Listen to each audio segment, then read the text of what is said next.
You might have said, okay, fine and dandy, Joe, how did you know there was a stud here? And even once you do find a stud here, how do you know where the other studs are? Well, you can just knock on the wall, and if it sounds hollow like that, you know there's no stud there. Now listen. Hear that high-pitched noise? And you'll feel that it's more dense right there. So I know there's a stud right in there. Hollow. There's another stud right there. And you should measure between them. Generally, they lay out walls every 16 inches. So if I find the center of this stud and measure over 16 inches and start doing this business, it should be right in there. See, somebody had patched from before. No stud. There's a stud there. Now it's hollow. There's a stud right there. They probably missed it right in there. Okay, and I'm going to probe around. See, I know there's one right there. Nothing there. The other one is over here, not there. There was a plastic anchor in that one. See, so it's pretty easy to do that. And then you can probe around with a little nail or a scratch off. Sometimes I'll use something like this.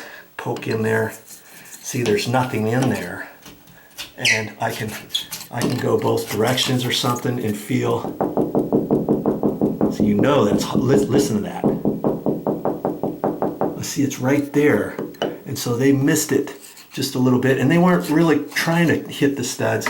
Well, I'm going to try to catch some of the studs. That's a quick and dirty on how to find your studs if you want to put your brackets on the studs. Now granted, when you put this up, does it have to be on a stud? No, it can be just on sheetrock, because the theory is all the weight's going to be right there as it's pushing down, and then it's angling. All the weight is being transferred to this point right here. For this to push into the wall, you'd have to have this whole section of bracket from here over, all of that push right into the sheetrock, and chances are that's not going to happen. Okay, but if you're right on top of a stud, you know there's no way it's ever going to flex.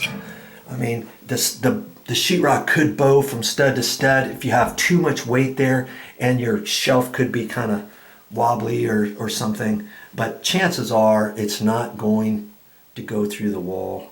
Okay, so you can make the choice on that, whether you put those on studs or not. Now here's one more tip for you. Yes, all about tips. Let's say you get all your brackets like this and you get ready to poke that in. Now is the time you don't want to hit a stud, because you want this to go into the sheetrock. Let's say you hit a stud back there. Well, then you can snip that off so it kind of looks like this on the back side. Then you would have to put a plastic anchor in and a screw to screw this in. Okay, you wouldn't use the nail. You'd use a screw, the plastic anchor. You could use this style of plastic anchor, okay, whatever type you want. So you might want to pick up some extra screws at the store, some extra plastic anchors, or the screw-in drywall anchors. These are called easy anchor. Okay, these are 75 pound. I think they have some for 25, 35, 50 pounds, 75 pounds, which means then the threads are smaller. Okay, you might not want that big of a one, because then it might fit over to the outside of this, but it'll still, this will still cover it. Okay, but if you had something smaller, obviously you wouldn't want to put that on there. Okay, so look at the store and see what type of anchors they come with it. Pick up whatever you need so that once you get ready to do your job, you'll have everything. All right, so I got all the brackets up. I went ahead and put 4 brackets down here to hold more heavier weight down at the bottom, only 3 up at the top, and I've got 1 supporting that little shelf there, because the shelf doesn't go all the way through, and that one running there. You can decide however you want to do it. You want that shelf to go all the way through, like this one down here? Order your shelving material that way. Maybe they didn't have a long enough piece, or maybe they did have a long enough piece. You just have to measure. Make sure you get everything measured twice. before you go to the store. Now last but not least, I went ahead and I caulked all of these, but I used that, and remember it was clear, and I told you you could use toothpaste over that, which you can. You just need to let this dry, because as it's drying it's going to sink in, or it may pooch a little bit. You want to have that dry all the way, and usually when you get clear it's white, but then as it dries it goes clear. Now here's something else we found out in the garage, and I'm going to go ahead and use this. This is from DAP, and it's called Dry Dex. It's spackling, and see it says dry time indicator. See here? It goes on pink, dries white. So this is pink inside. This is the heavy stuff. This is not the lightweight spackle. Ooh, I'm gonna have to, hopefully it's pliable enough. I don't know how long it's been in the garage. We got 2 containers like this. I'll take a look at it.